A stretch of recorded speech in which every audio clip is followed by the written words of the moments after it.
नमस्कार, स्वागत है आपका मुनाफे की मंडी में, जहां हम आपके लिए कमोडिटी मार्केट की तमाम खबरें लेकर आते हैं, साथ ही आपके लिए बेहतरीन ट्रेडिंग कॉल्स भी लेकर आते हैं। सबसे पहले फटाफट से आपको 10 बड़ी खबरें बता देते हैं। गोल्ड की बात करें तो आज यहां पर कमजोरी है। कल यहां पर घरेलू बाजार बंद थे 15 अगस्त के मौके पर। आज वो कमजोरी यहां पर दिख रही है। 52,000 तक फिसल गया एमसीएक्स पर भाव। चांदी 1,200 रुपए तक की गिरावट, 58,000 के नीचे भाव है। 6 महीने के निचले स्तर पर क्रूड है। क्रूड में कल इंटरनेशनल मार्केट में 3% से ज्यादा की गिरावट दिखी।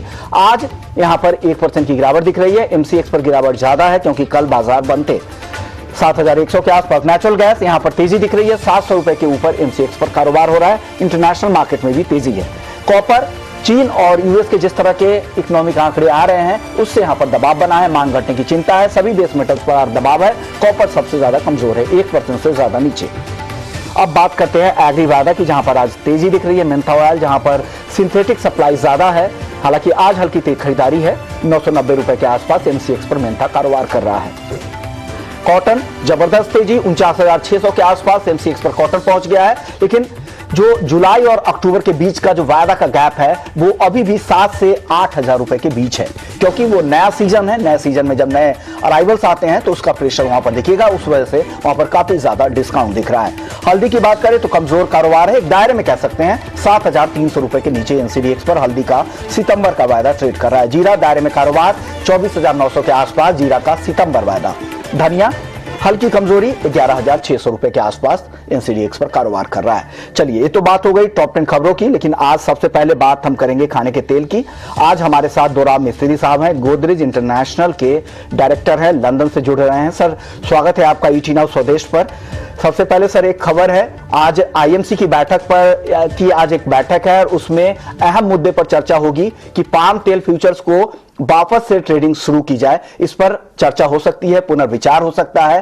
क्या मिस्त्री सर, आपसे मेरा सवाल यही होगा, क्या ये अब सही वक्त है कि दोबारा शुरू की जाए पाम तेल फ्यूचर्स को? बिल्कुल विश्व मोहन, आपने सही बताया। पाम तेल के फ्यूचर्स और सोयाबीन तेल के फ्यूचर्स भी, इनकी शुरुआत अब होनी चाहिए। जो सरकार ने जो पहले कदम उठाया था कि भाव बहुत बढ़ गए थे, अब वो सब बीत चुका है। अब मंदी का समय है और मेरे ख्याल से और भी दाम गिरने वाले हैं, और इसके लिए किसानों को और प्रोड्यूसरों को हेजिंग इंस्ट्रूमेंट चाहिए, और इसलिए फ्यूचर्स मार्केट का रीओपनिंग करना बहुत ही महत्वपूर्ण है और जल्दी से जल्दी फ्यूचर्स मार्केट खोल देनी चाहिए। बिल्कुल सही कहा आपने कि जो भी ट्रेडर हो या फिर किसान हो, उनको भी हेजिंग के लिए एक प्लेटफॉर्म रहेगा, उसके लिए जल्द से जल्द खोल देना चाहिए, क्योंकि आगे दाम और भी गिर सकते हैं। सर, सीपीआई महंगाई के जो नंबर्स आए हैं वहां भी राहत दिख रही है और खाने के तेल के दाम तो लगातार गिर ही रहे हैं। तो क्या अब समय आ गया है कि स्टॉक लिमिट पर भी पुनर्विचार किया जाए और टैरिफ रेट कोटा जो टीआरक्यू है उस पर भी विचार करना चाहिए? मैंने पहले ही बताया कि सरकार ने जो tariff rate quota TRQ soya oil और सन ऑयल में लगाया वो ठीक है, लेकिन उसकी जो इम्प्लीमेंटेशन है उसमें काफी हानि है और उसमें सुधारा होना चाहिए। उसके बाद ये टैरिफ रेट कोटा है, ये एक क्वांटिटेटिव मेजर है कि हम 2 मिलियन टन इंपोर्ट करेंगे। ये ऐसा नहीं कहता है कि हम 2 million ton duty free import करेंगे। आप टैरिफ रेट कोटा रख सकते हैं, लेकिन टैरिफ रेट कोटा के ऊपर 5%, 7%, 10% ड्यूटी लगा सकते हैं। तो ये एक इंस्ट्रूमेंट, बहुत पावरफुल इंस्ट्रूमेंट सरकार के हाथों में है और सरकार को इसका पूरा उपयोग करना चाहिए, ताकि विदेशों के प्रोड्यूसर हमारे कंज्यूमर को ब्लैकमेल नहीं करे। हमने देखा है कि जब भी दुनिया में शॉर्टेज होती है तो विदेशी प्रोड्यूसर एक्सपोर्ट ड्यूटियां लगा देते हैं, जिससे कि हिंदुस्तानी कंज्यूमर, क्योंकि हम दुनिया के सबसे बड़े इंपोर्टर हैं, उनको बहुत तकलीफ होती है और हमारे कंज्यूमर ने बेहद तकलीफ सहन की पिछले 2 साल।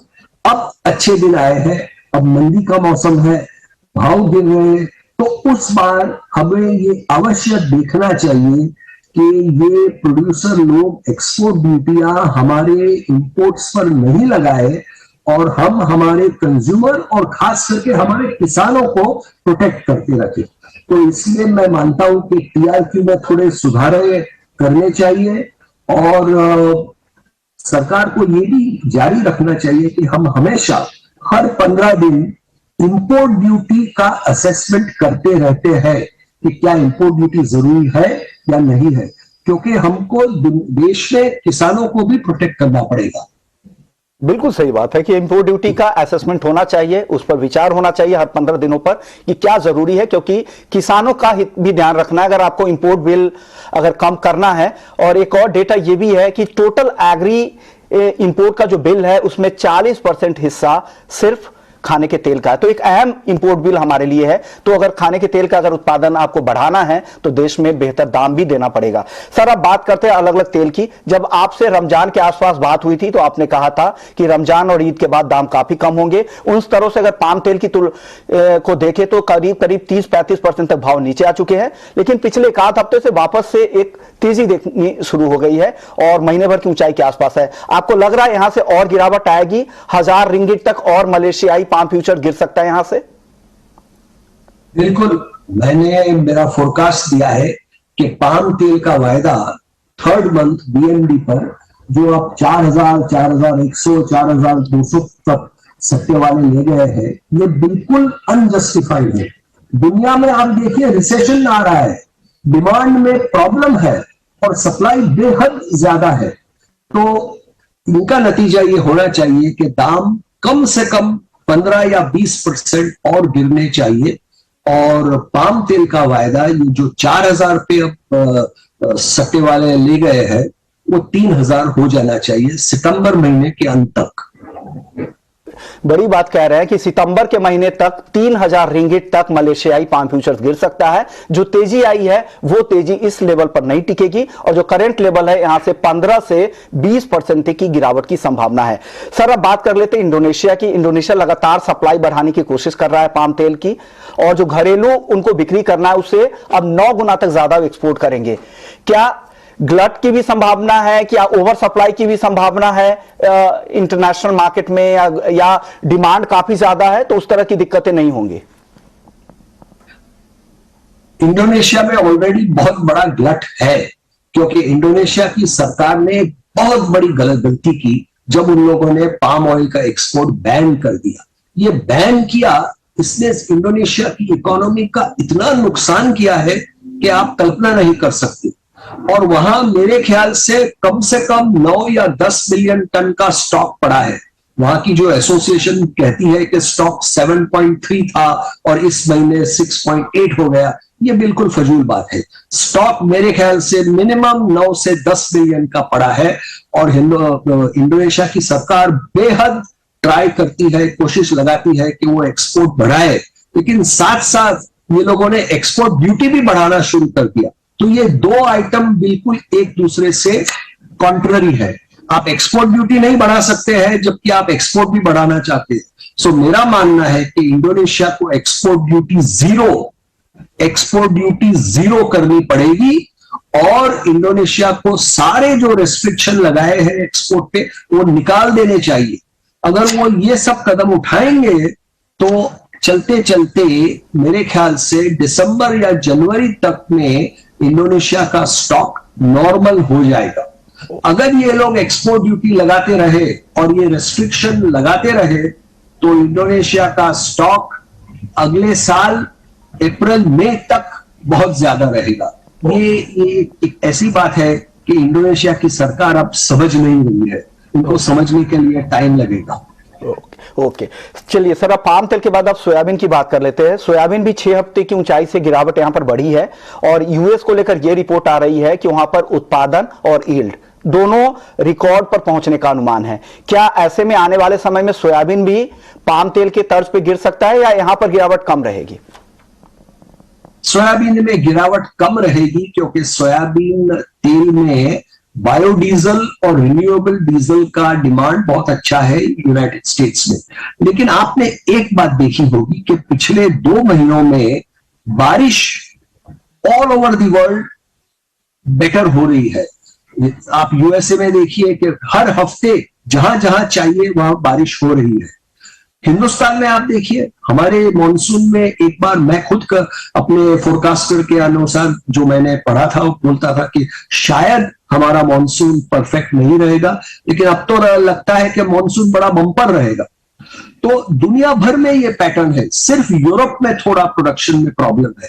सो ये बारिश के मौसम की इंप्रूवमेंट से पूरी दुनिया में सोयाबीन, कॉर्न, सारे के सारे प्रोडक्ट्स का प्रोडक्शन बढ़ रहा है, और इसलिए सोयाबीन तेल और सन तेल ये भी नीचे गिरेंगे। आप देखिए सन ऑयल की भी कतार शुरू हो गई वेसलों की यूक्रेन और रशिया से, तो ये सारे दाम गिरने वाले हैं। ये बहुत तेजी आई थी बाजार में, 2 साल की तेजी टूट गई, तो ये भाव गिरने वाले हैं, गिरते रहेंगे।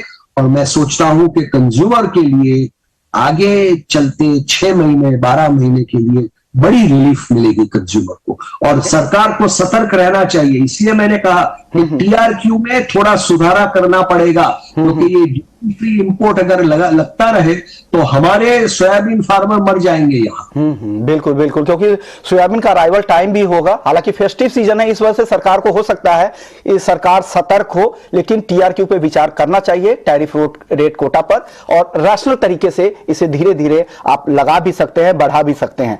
सर, अब बात आपने हालांकि सनफ्लावर ऑयल की कि वहां से सप्लाई शुरू हो गई है, तो क्या लग रहा है ये सप्लाई नॉर्मल अब धीरे धीरे होने की उम्मीद कर सकते हैं क्या रूस और यूक्रेन से? भाई वहां लड़ाई चल रही है, सो नॉर्मल तो नहीं उतना जल्दी हो सकता है, लेकिन मेरा मानना है कि क्रिसमस यानी 25 दिसंबर तक ये लड़ाई का कुछ न कुछ तरीके से सुझाव हो जाएगा, क्योंकि रशियन ट्रूप्स अब ऑलमोस्ट 1 साल से लड़ाई में लगे हुए हैं। आप जानते हैं फरवरी महीने से लड़ाई शुरू हुई, तो ये ट्रूप्स को पुतिन साहब को घर भेजना पड़ेगा क्रिसमस के लिए, क्रिसमस की छुट्टियों के लिए। अगर वो नहीं उनको घर भेजेंगे तो वो अपने आप घर चले जाएंगे। तो ये रूस के लिए ये बड़ा प्रॉब्लम है, और मेरा मानना है, मेरी विनती है, मेरी प्रार्थना है कि क्रिसमस तक वहां सीज फायर और कोई सुझावट हो जाए। अगर सुझावट हो गई तो फिर तो सन ऑयल के भाव, कॉर्न के भाव, सनफ्लावर सीड के भाव सब नीचे आने वाले हैं। अक्रॉस द कमोडिटी मार्केट में एक नरमी फिर उसके बाद शुरू हो सकती है। शुक्रिया सर, आपने वक्त निकाला हमारे लिए और एक अहम मुद्दे पर बात की, क्योंकि आज एक अहम बैठक भी है, आईएमसी की बैठक भी है, और क्या कुछ निकलता है, किस पर विचार होता है। हालांकि जो बड़ी बातें आपने कही है उसमें यही है कि किसानों को बेहतर अगर भाव देना है तो पाम तेल फ्यूचर शुरू करना चाहिए, ताकि किसान के पास एक मौका होगा, हेजिंग के लिए एक विकल्प मिलेगा। पाम तेल ही नहीं, बाकी जो खाने के तेल फ्यूचर्स है उसको भी दोबारा उस पर विचार करना चाहिए शुरू करने के लिए। इसके अलावा इंपोर्ट ड्यूटी, जो इंपोर्ट टैरिफ कोटा है, टीआरक्यू है, टैरिफ रेट कोटा, उस पर भी विचार करना चाहिए हर 15 दिन में, ताकि यहां के किसानों को नुकसान नहीं हो। और लग रहा है दोराब सर को कि यहां से 15 से 20% तक दाम पाम तेल के गिर सकते हैं। हालांकि उनका यह भी कहना है कि सोया तेल में यहां से बहुत ज्यादा गिरावट नहीं आएगी, पाम तेल ज्यादा गिर सकता है। और इंडोनेशिया को अगर ओवर सप्लाई की स्थिति खत्म करनी है तो इनको एक्सपोर्ट टैक्स पूरी तरह से खत्म करना होगा, तभी उनका गलत खत्म होगा। और सोयाबीन को लेकर इन्होंने कहा कि रिन्यूएबल मांग से सोयाबीन में गिरावट कम आएगी, लेकिन सनफ्लावर ऑयल की सप्लाई धीरे धीरे सामान्य होगी और क्रिसमस की छुट्टियों तक वहां पर स्थिति सामान्य रूस और यूक्रेन से हो सकती है। शुक्रिया सर एक बार फिर से आपका। चलिए अब खाने के तेल के बाद अब वापस से नॉन एग्री मार्केट का रुख करेंगे, जहां पर गिरावट ज्यादा दिख रही है। कल की गिरावट आज घरेलू बाजार में दिख रही है, क्योंकि कल घरेलू बाजार बंद थे। अब सुनील जी, क्या लग रहा है? गोल्ड और सिल्वर काफी गिर गया है। गोल्ड की बात करें तो 500-1200 रुपए तक चांदी गिर गई है। क्या लग रहा है, यहां से और गिरावट बढ़ेगी क्या सुनील जी? जी विश्व Mohan ji, I think dollar index में जैसे रैली देखा है हमने कल और आज में, तो उसका दबाव जो है मोरलेस सारे ही नॉन एग्री कमोडिटीज पे यानी इंटरनेशनल कमोडिटीज पे देखने को मिल रहा है। 2-3 फंडामेंटल्स हैं जो हमें देखने रहेंगे। एक, इक्विटी मार्केट्स में जो बाउंस बैक आ रहा है उससे थोड़ा डॉलर में कॉन्फिडेंस बढ़ रहा है, तो सेफ हेवन अपील जो है डॉलर की थोड़ी बेहतर होती जा रही है। दूसरी तरफ हमने देखा कि चाइना ने अपने की इंटरेस्ट रेट्स घटाए हैं, तो युआन के अगेंस्ट भी डॉलर थोड़ा मजबूत होते हुए नजर आ रहा है, तो ऑब्वियसली जिसका असर जो है हमें गोल्ड और सिल्वर फ्रंट पे देखने को मिल रहा है। अपार्ट फ्रॉम दैट मुझे लगता है जो फेड का रवैया रहेगा वो थोड़ा मॉनेटरी पॉलिसी को लेके टाइटर फ्रंट ही रह सकता है, ब्याज दरें बढ़ती रहेंगी, तो उसका भी एक असर जो है गोल्ड और सिल्वर पे नेगेटिव फ्रंट पे देखने को मिल रहा है। तो मुझे लगता है ऑलरेडी क्योंकि कल मार्केट बंद था, आज ओपनिंग में ही तकरीबन 550-600 रुपए का डाउनफॉल जो है डोमेस्टिक मार्केट में गोल्ड में देखा हमने, चांदी में तकरीबन 1300 रुपए डाउन है। मुझे लगता है कि आज का जो सेशन है वो थोड़ा प्रेशर में ही रहेगा, थोड़ा और सेल ऑफ जो है देखने को मिल सकता है। $1800 के नीचे गोल्ड है और सिल्वर भी तकरीबन $20 के करीब ट्रेड कर रहा है। तो दोनों अगर सपोर्ट लेवल तोड़ के सस्टेन कर जाते हैं तो थोड़ा सेलिंग प्रेशर बन सकता है। तो इंट्राडे पर्सपेक्टिव से मुझे लगता है गोल्ड में 52,000 के रेंज में बेचना चाहिए, 52,200 का एक स्टॉप लॉस लगाते हुए 51,500 तक का एक लेवल जो है इंट्राडे में देखने को मिल सकता है। चांदी में भी 58,000 के रेंज में मुझे लगता है कि एक अच्छा सेलिंग अपॉर्चुनिटी है। 58,400 का एक स्टॉप लॉस लगाएं और 57,300 का लेवल देखने को मिल सकता है। ओके, यानी यहाँ से आज गिरावट की संभावना ज्यादा लग रही है सुनील जी को। दिव्या, आप भी सहमत है? आपको भी लग रहा है कि गोल्ड और सिल्वर आज बेचकर ही जाना चाहिए ट्रेंड के साथ? गुड मॉर्निंग विष्णुमोहन जी। अगर मैं गोल्ड की बात करूं तो मैं प्राइसेस में एक अच्छी रैली देखने मिली थी। लगातार 4 हफ्तों से गोल्ड ने एक पॉजिटिव क्लोज दिया था, पर प्राइसेस जो है 52,600 के ऊपर सस्टेन नहीं कर पा रहे थे। वहां पे एक स्ट्रॉन्ग रेजिस्टेंस था, तो एक इंडिकेशन है कि वो एक सप्लाई जोन था। और साथ ही साथ जो वीक डेटा आया चाइना से, तो उसकी वजह से डॉलर इंडेक्स जो है मजबूत हो गया और उसकी वजह से मैं गोल्ड प्राइसेस में नरमी देखने मिली। तो ओवरऑल ट्रेंड जो लॉन्ग टर्म का है वो बाय ऑन डिप्स का ही रहेगा, पर ये हफ्ते के लिए मैं सेलिंग में रहना चाहूंगा। 52,300 का एक स्ट्रॉन्ग रेजिस्टेंस है, अगर वहां पे प्राइस आता तो सेल करके चले। स्टॉप लॉस हम 52,450 का लगाए और नीचे में टारगेट हम 52,100 का एक्सपेक्ट कर सकते हैं। ओके, यानी गोल्ड और सिल्वर यहाँ पर दिव्या को भी लग रहा है कि गोल्ड यहाँ पर बेचकर जाना चाहिए 52,100 के टारगेट के लिए। हालांकि ऊपर में यहाँ से जो हल्की रिकवरी दिखे दिन के दौरान तब बेचे 52,300 पे। स्टॉप लॉस का भी ध्यान रखें और इंट्राडे के लिए कॉल्स है, ये ध्यान में आप जरूर रखिएगा। क्रूड कल 3% से ज्यादा टूट गए थे। रूस, चीन और यूएस से जिस तरह के आंकड़े आ रहे हैं उससे यहां पर दबाव बना है। सुनील जी, क्या लग रहा है? क्रूड आज एमसीएक्स तो काफी टूटा हुआ है क्योंकि कल यहां पर बंद थे, वो गिरावट भी इसमें शामिल है। 3% कल की और आज की 1%, 4% गिरा हुआ है। यहां से और कितनी गिरावट की आशंका आपको लग रही है क्रूड में सुनील जी?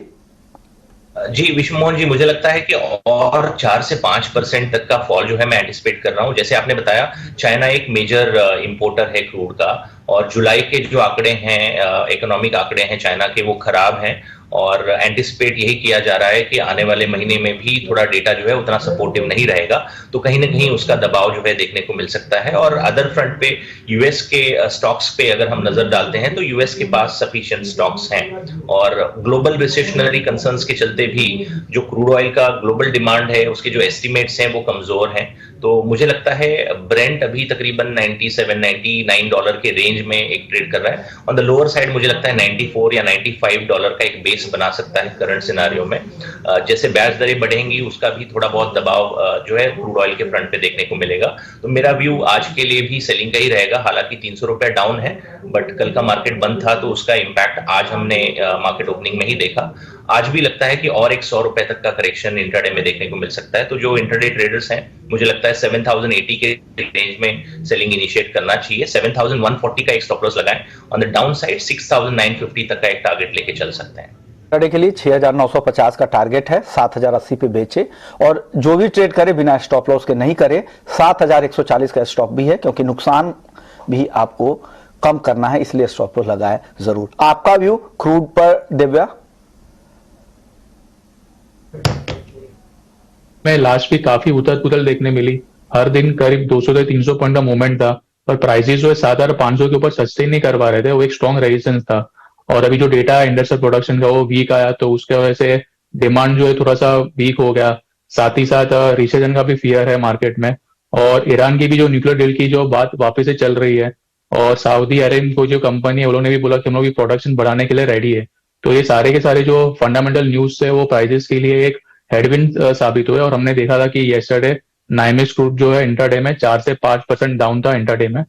तो और इंट्राडे में भी हम देखे कि वापस से $90 के नीचे आ गया है नाइमेक्स क्रूड, तो एक नेगेटिव साइन है। सेल ऑन प्राइस का ट्रेंड हमारा कॉल रहेगा 7,260 पे अगर आता है तो वहां पे सेल करके चले। स्टॉप लॉस हम 7,350 का लगाए और टारगेट हम 7,100 का रख सकते हैं। कंट्रा कॉल नहीं है, दोनों ही जानकारों की तरफ से जो कॉल्स आ रही हैं अभी तक सेल की कॉल आई है। गोल्ड की, क्रूड की यहां पर सेल करने की सलाह दे रहे हैं। चलिए अब बात कर लेते हैं मेटल की। मेटल में भी आज चौतरफा गिरावट दिख रही है। कॉपर सबसे ज्यादा कमजोर है, 1% से ज्यादा की गिरावट है। क्या करना चाहिए, क्या बेचे आज सुनील जी? जी विष्णुमोहन जी, मुझे लगता है दो फंडामेंटल जो है मेजर रोल अदा करेंगे बेस मेटल में शॉर्ट टर्म में। एक, डॉलर इंडेक्स में जो बाउंस बैक देखने को मिला है वो, और दूसरा जो चाइना के इकोनॉमिक नंबर्स हैं जुलाई के वो खराब हैं। चाइना एक मेजर प्लेयर है अगर हम बेस मेटल्स की बात करते हैं तो मुझे लगता है दोनों न्यूज जो है बेस मेटल के लिए थोड़ा दबाव जो है क्रिएट कर सकते हैं। तो मुझे लगता है पिक ऑफ द कमोडिटी में कॉपर में पिक वाली इंट्राडे पर्सपेक्टिव से करना बेहतर मैं समझता हूं। 667 के रेंज में सेल करना चाहिए, 671 का एक स्टॉप लॉस लगाएं। On the lower side intraday में 660 का टारगेट है। एक हफ्ते में मैं एंटिसिपेट कर रहा हूं कि 630 तक का भी लेवल देखने को मिल सकता है। ओके, यानी एक हफ्ते में 630 और जो इंट्राडे के लिए है 660 के टारगेट के लिए आप यहां पर बेच सकते हैं, यानी बिकवाली की सलाह। धर्मेश जी ने भी, मुझे याद है पिछले हफ्ते उन्होंने 630 का ही टारगेट दिया था। हालांकि बीच में रिकवरी भी कॉपर में आई थी, लेकिन उनका पोजिशनल व्यू था, उनका कहना था कि 630 तक आ सकता है। और हफ्ते भर के लिए अब सुनील जी को भी लगता है कि कॉपर 630, जो 630 का व्यू है पोजिशनल व्यू है, ये ध्यान रखिएगा। और लेकिन इंट्राडे के लिए आपको छोटे टारगेट के लिए ट्रेड करना है और स्टॉप लॉस के साथ। मेटल में आपका व्यू क्या है और कौन सा टॉप ट्रेड आपके पास है दिव्या? कॉपर में मैं जाना चाहूंगा। पहले सेलिंग का मेरा व्यू रहेगा। कॉपर में लास्ट वीक हमें एक अच्छी तेजी देखने मिली थी, प्राइसेस करीब 4% ऊपर था, पर डेटा के वजह से एक सेल ऑफ देखने मिला हमें सारे के सारे बेस मेटल में। और चाइना में अभी न्यूज आ रहा है कि कोरोना केसेस भी बढ़ रहे हैं, तो उसके वजह से भी लॉकडाउन के वजह से डिमांड जो है कम हो गया है। तो ट्रेंड सेल ऑन राइस का ही रहेगा मेरा। अगर ये हफ्ते के लिए मैं बोल रहा हूँ 673 का अगर लेवल देखने मिलता है तो वहां पे हम सेल करके चले। स्टॉप लॉस हम 676 का रखे, टारगेट हम 668 का एक्सपेक्ट कर सकते हैं। और दूसरा मेरा एल्यूमिनियम पे रहेगा। एल्यूमिनियम में भी अभी प्रोडक्शन बढ़ने की बात आई हुई है चाइना में, तो उसके वजह से हमें एक सेल ऑफ देखने मिला एल्यूमिनियम के अंदर। तो 213.50 का अगर लेवल आ जाए तो वहां पे हम सेल करें। स्टॉप लॉस हम 215 का रखे और नीचे में टारगेट हम 211.50 का रख सकते हैं। ओके सर, ये दिव्या, ये काफी ऊपर आप बेचने की सलाह दे रहे हैं क्या? ये अगस्त कॉन्ट्रैक्ट के लिए या आगे के कॉन्ट्रैक्ट के लिए? 213 नहीं, ये करंट कॉन्ट्रैक्ट के लिए ही है, क्योंकि अभी रिस्क रिवॉर्ड उसमें बैठ नहीं रहा है। तो 213.50 का लेवल आता तो प्रॉपर उसमें बैठेगा risk and reward ratio. Okay, नहीं, रिस्क रिवॉर्ड रेशियो के हिसाब से काफी ऊपर बेचने की सलाह दे रहे हैं। हालांकि अभी भाव काफी नीचे हैं, इनके टारगेट के भी नीचे चला गया है। जब ऊपर आए वापस से तब वहां पर बेचे, ताकि आपके लिए रिस्क कम हो। चलिए अब एग्री मार्केट की बात करते हैं। कॉटन की सबसे पहले बात करते हैं। कॉटन अगस्त कॉन्ट्रैक्ट में जबरदस्त तेजी वापस से आ गई है। सुनील जी, क्या लग रहा है? 49,560 के ऊपर आ गया है और अक्टूबर का वायदा अभी भी 42,000 के आसपास है। करीब करीब 7-8 हजार रुपए का डिफरेंस है। क्या लग रहा है कॉटन में? जी, आई थिंक जो शॉर्ट टर्म ड्राइवर्स हैं वो यूएस में जो ड्राई वेदर है वो एक ड्राइविंग फैक्टर है इंटरनेशनल फ्रंट पे। और डोमेस्टिक फ्रंट पे भी जैसे हमने पहले भी बताया, जो नॉर्थ इंडिया में पेस्ट अटैक है या तो अनफेवरेबल वेदर है, उसकी वजह से कॉटन का जो आउटपुट है वो इम्पैक्ट रह सकता है, ऐसा अंदेशा है। मार्केट में सप्लाई सितंबर अक्टूबर से शुरू होगा, तो जो नया क्रॉप आएगा सितंबर अक्टूबर से आएगा। तो करंटली वो भाव जो है on the derivative front futures contract में बढ़े हुए हैं। मैंने बहुत सारे फिजिकल पार्टिसिपेंट से भी बात किया। कई लोगों का ये कहना था कि मार्केट में इस प्राइस पे बहुत ज्यादा डिमांड नहीं है, क्योंकि एक्सट्रीमली हाई प्राइसेस हैं, तो शायद प्राइसेस करेक्ट हो सकते हैं, ऐसा भी उनका मानना है। तो मुझे लगता है कि ये थोड़े प्रीमियम फ्रंट पे ट्रेड कर रहा है। इवन आज भी 1,000 रुपए का तेजी हमने कॉटन में देखने को मिला है।